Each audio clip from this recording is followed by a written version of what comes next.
નિમક છે, આ ખારો છે, જો ભાવનગર અહીંયા એનો કાંટો છે.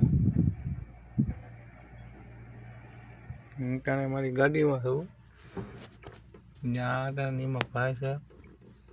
ગાડી ભરાવા આવી ગઈ છે.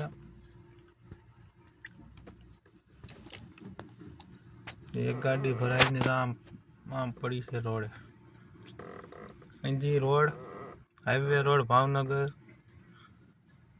2 કિલોમીટર જેટલો થતો છે. હા, તમારે પણ નિમક ભરવું હોય તો અહીંયા આવી જાજો. ભાવનગર ખારામાં